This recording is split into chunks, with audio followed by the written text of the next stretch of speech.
Welcome, these are grammar lessons for Year 3 and 4 children, and this is Week 5, Lesson 5. Our learning objective for this lesson is to improve a piece of writing. So by the end of this lesson, you will be able to check for spelling and punctuation mistakes. You will also be able to make sure sentences make sense, and you will even be able to rewrite a description to make it better. Hopefully all the work you have done this week is going to help you today. I'd like you to meet somebody, please. This is Mr. Woops, and he is not very good at writing. He would like you to help him to write about a character because he finds it really tricky sometimes.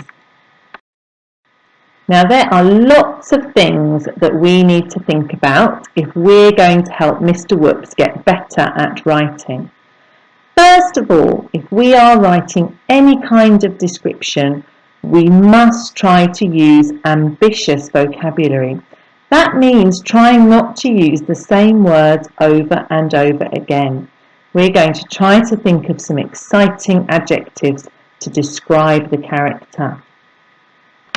The next thing we need to do is to make sure we are describing our character's appearance.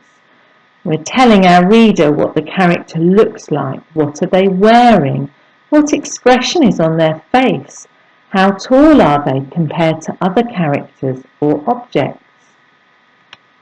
The next thing we need to do is to try to describe the character's personality, to tell the reader what the character is like. Are they an evil character who wants to create mischief? Are they the hero of the story who always believes in doing the right thing? Next, we need to think about describing how our character talks and moves. We need to tell our reader about them in detail. Do they twitch as they talk because they're hiding something? Or do they walk tall and proud, as if they are the most important person in the world? We must do all of these things if we're going to give our reader a good picture of the character that we're describing. And here are some other things that we need to remember to use if we're going to write an excellent character description. We need to remember to use pronouns so that we don't repeat our character's name over and over again. Instead, we can replace their name with pronouns such as he, she, or they. We should also use adverbial phrases. Now, we've done lots of work on adverbials recently, and we know that adverbial phrases tell the reader more about our character. So think about the way that we can drop in extra information at the start of our sentences. For example, we could start a sentence at the end of each day, or underneath its hooked nose. We should also remember to use relative clauses. These add in some extra information about our character. For example, he enjoyed eating children, which was surprising given his size. And we must remember our capital letters. We should always use a capital letter every time we write the character's name because it's a proper noun. Now, Mr. Woops, those are the important things you need to remember if you want to write an excellent character description. And of course, you also need to remember spelling, punctuation, and to make sure all your sentences make sense. So there's lots and lots to think about. It's not surprising that Mr. Woops is struggling. Hopefully you can help him out. Here is Mr. Woops' character description of Zorb. Have a read and see what you think. Zorb is tall and green. Zorb has a headband. Zorb can run really fast. Zorb is always happy, says nice stuff to other people. Zorb speaks lots and lots of languages. Zorb's friends think Zorb is clever. Now, I think that we can make this character description much better, and I know Mr. Woops thinks you can help too. Now, there are lots of problems with this character description. First of all, there are punctuation mistakes, there are some spelling mistakes, there are missing words, and once we've got past all those mistakes, it's really not that interesting, and it really doesn't tell us that much about Zorb. So, I wonder if you're up for a challenge.